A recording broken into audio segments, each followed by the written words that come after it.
കേരളത്തെ നടുക്കിയ നെന്മാറ ഇരട്ടക്കൊലക്കേസിൽ പ്രതി ചെന്താമരയ്ക്ക് വധശിക്ഷ വിധിച്ച് പാലക്കാട് ജില്ലാ അഡീഷണൽ സെഷൻസ് കോടതി. ജഡ്ജി കെന്നത്ത് ജോണാണ് ശിക്ഷ പ്രഖ്യാപിച്ചത്. കേസിനെ അപൂർവങ്ങളിൽ അപൂർവം വിഭാഗത്തിൽ ഉൾപ്പെടുത്തിയാണ് കോടതി പരമാവധി ശിക്ഷ വിധിച്ചത്. ചെന്താമരയ്ക്ക് വധശിക്ഷയ്ക്കൊപ്പം 20 ലക്ഷം രൂപ പിഴയും കോടതി ചുമത്തി. ഈ തുക കൊല്ലപ്പെട്ട സുധാകരന്റെ മക്കളായ അഖില, അതുല്യ എന്നിവർക്ക് നഷ്ടപരിഹാരമായി നൽകണമെന്നും കോടതി ഉത്തരവിട്ടു. പിഴ അടയ്ക്കാത്ത പക്ഷം പ്രതി 3 വർഷം കൂടി തടവ് അനുഭവിക്കണമെന്നും വിധിയിൽ വ്യക്തമാക്കി. ശിക്ഷയിൽ ഇളവ് നൽകണമെന്ന പ്രതിഭാഗത്തിന്റെ ആവശ്യങ്ങൾ കോടതി പൂർണ്ണമായും തള്ളുകയായിരുന്നു. പ്രതിക്ക് കുറ്റബോധമോ മാനസാന്തരമോ ഇല്ലെന്നും സമൂഹത്തിന് ഭീഷണിയായി തുടരുന്ന സാഹചര്യമാണ് നിലനിൽക്കുന്നതെന്നും കോടതി വിലയിരുത്തി. അതിനാൽ പരമാവധി ശിക്ഷയിൽ നിന്ന് ഇളവ് നൽകാനാവില്ലെന്ന് കോടതി വ്യക്തമാക്കി.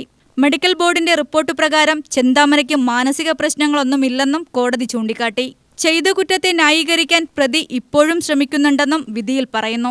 കുറ്റകൃത്യത്തെക്കുറിച്ച് യാതൊരു പശ്ചാത്താപവും പ്രകടിപ്പിക്കാത്തത് ശിക്ഷ നിർണയത്തിൽ നിർണായക ഘടകമായതായി കോടതി നിരീക്ഷിച്ചു.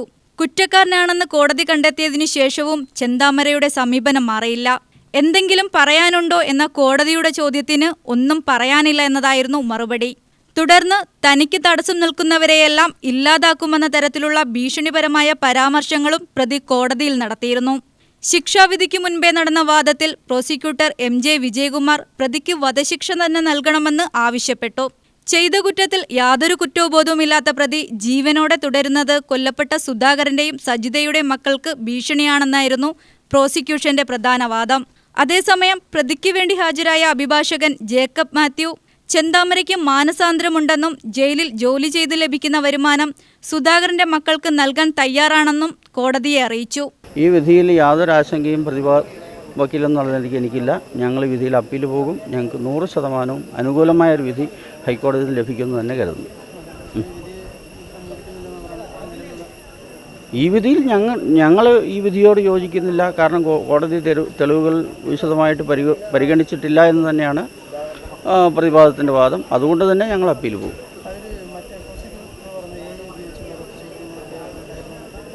അതിന് ഞാൻ അബ്സേർഡിറ്റി എന്ന് മാത്രമേ എനിക്കതിന് പറയാനുള്ളൂ. കാരണം സാങ്കേതിക വിദ്യകൾ എന്നെ സംബന്ധിച്ചിടത്തോളം എനിക്കറിയില്ല.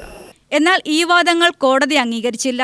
2025 ജനുവരി 27 പോത്തുണ്ടി ബോയൻ നഗർ സ്വദേശികളായ സുധാകരനെയും അമ്മ ലക്ഷ്മിയെയും കൊലപ്പെടുത്തിയ കേസിലാണ് ഇപ്പോൾ ശിക്ഷ വിധിച്ചിരിക്കുന്നത്. കൃത്യം നടന്നതിന് ഏകദേശം 1.5 വർഷത്തിന് ശേഷമാണ് കേസിന്റെ അന്തിമ വിധി വന്നത്. കേസിന്റെ വിചാരണ 2026 ഫെബ്രുവരി 23 ആരംഭിച്ചു. ആകെ 81 സാക്ഷികളിൽ 46 പേരുടെ മൊഴികളാണ് കോടതിയിൽ പരിശോധിച്ചത്. എല്ലാ ആരോപണങ്ങളും പ്രതി നിഷേധിച്ചിരുന്നെങ്കിലും തെളിവുകളും സാക്ഷിമൊഴികളും വിലയിരുത്തിയ കോടതി അന്തിമവാദങ്ങൾക്ക് ശേഷം ചെന്താമര കുറ്റക്കാരനാണെന്ന് കണ്ടെത്തുകയും തുടർന്ന് വധശിക്ഷ വിധിക്കുകയും ചെയ്തു. കേരളത്തിൽ സമീപകാലത്ത് ഏറെ ശ്രദ്ധേയമായ കൊലപാതക കേസുകളിലൊന്നായ നെന്മാറ ഇരട്ടക്കൊലക്കേസിൽ പ്രതിക്ക് വധശിക്ഷ വിധിച്ചതോടെ ഗുരുതരമായ കുറ്റകൃത്യങ്ങളിൽ കോടതി സ്വീകരിക്കുന്ന കർശന നിലപാട് ഒരിക്കൽ കൂടി വ്യക്തമാകുകയായിരുന്നു. അപൂർവങ്ങളിൽ അപൂർവം എന്ന നിയമതത്വം ചൂണ്ടിക്കാട്ടി പരമാവധി ശിക്ഷ വിധിച്ച കോടതി സമൂഹത്തിന്റെ സുരക്ഷയും കുറ്റത്തിന്റെ ക്രൂരതയും പ്രതിയുടെ പെരുമാറ്റവും ഒരുപോലെ പരിഗണിച്ചാണ് ഈ നിർണായക വിധി പ്രസ്താവിച്ചത്. UTV news, Palakkad.